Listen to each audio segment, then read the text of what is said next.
In this video, I'm going to show you how to mark a bill as paid in QuickBooks Desktop. So to do this, you want to navigate to the Vendors tab up top, and then from here, you want to click on Pay Bills. Then here, you want to select which bills you want to pay or mark as paid. So I'm just going to mark this first one, but of course, you could do multiple as well if you want to.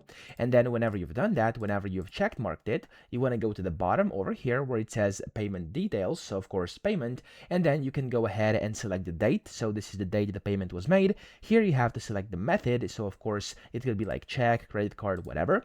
And then here you can just select the account, so this is the account the money came from, and you can also set and apply credits if that's relevant to you.